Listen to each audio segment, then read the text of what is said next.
Question 1. Which of the following compute resources in Azure ML is specifically designed for interactive development, running Jupyter notebooks, and providing a single-node VM environment? Option A. Azure ML Compute Cluster. Option B. Azure Kubernetes Service, AKS. Option C. Azure ML Compute Instance. Option D. Azure Functions. The correct answer is Azure ML Compute Instance. Here's the explanation.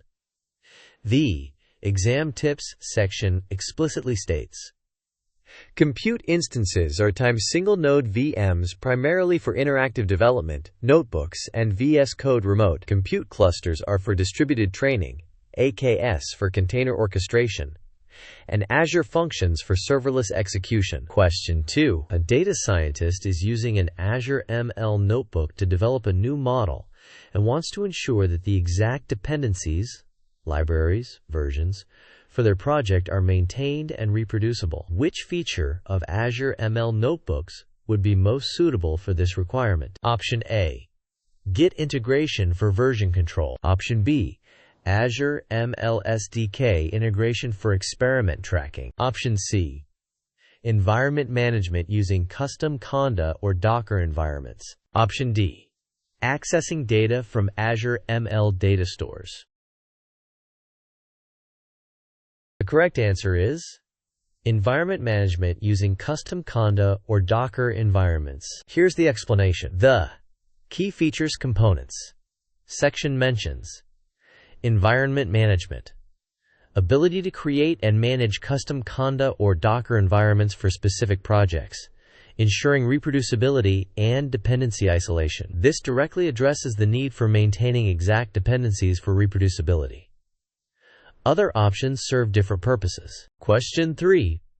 Where are the IPYNB notebook files typically stored when working in Azure ML Studio? Option A. Directly on the compute instance's ephemeral disk, meaning they are lost when the instance is stopped. Option B. In a dedicated Azure SQL database for notebook content. Option C. In the file share associated with your Azure ML Workspace's default storage account. Option D. In a private GitHub repository without any cloud persistence. The correct answer is to what? In the file share associated with your Azure ML Workspace's default storage account. Here's the explanation. The How It Works section states, notebook files, IPYNB, are stored in the file share associated with your Azure ML Workspace's default storage account. This ensures that your work persists even if the compute instance is stopped or deleted. Question 4. What is the primary purpose of compute targets in a cloud environment? Option A. To store large datasets for machine learning models. Option B. To provide the necessary processing power and resources for executing workloads. Option C. To manage network security groups and virtual private networks. Option D. To define the application code and its dependencies.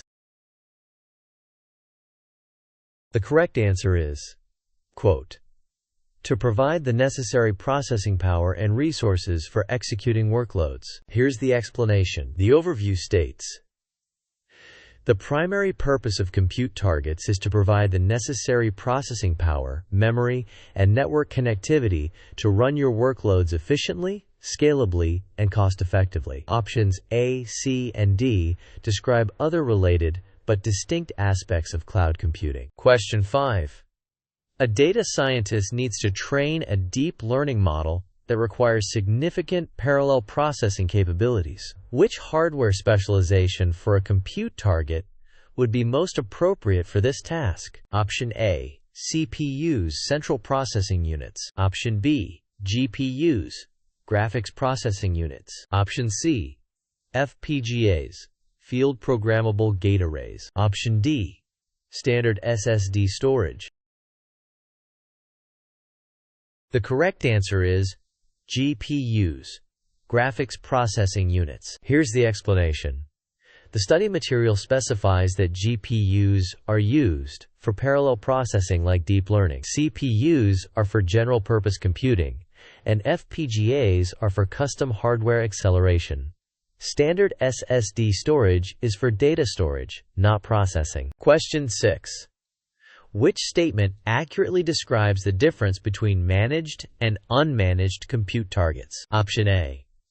Managed compute targets always use serverless functions, while unmanaged targets use virtual machines. Option B. Managed compute targets offer users maximum control over the infrastructure, while unmanaged targets abstract away complexity. Option C. Managed compute targets abstract away infrastructure management and scaling, while unmanaged targets require more operational overhead from the user. Option D. Unmanaged compute targets are exclusively for batch processing, while managed targets are for real-time applications.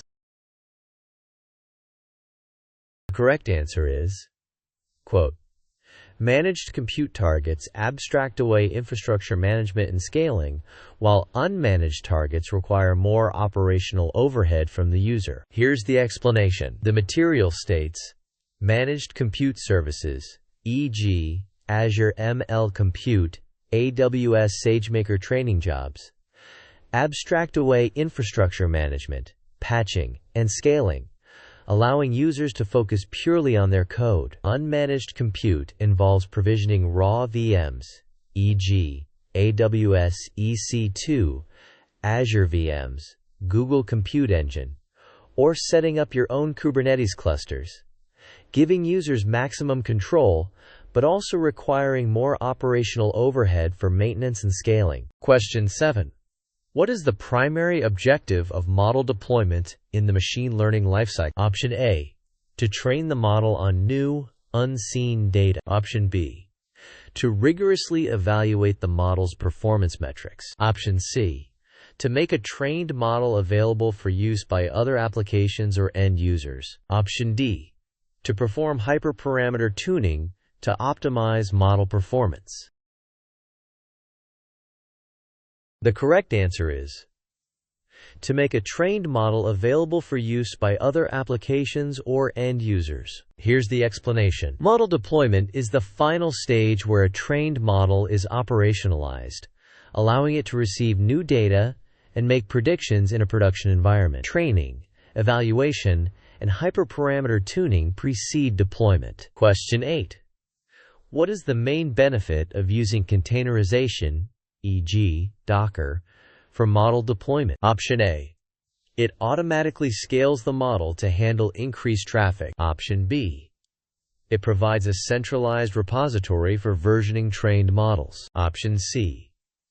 It packages the model and its dependencies into an isolated, portable unit for consistent deployment. Option D. It performs A/B testing between different model versions. The correct answer is, quote, it packages the model and its dependencies into an isolated, portable unit for consistent deployment. Question 9.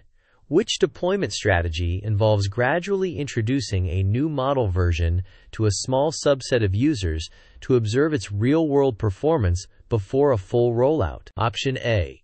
Blue/green deployment. Option B.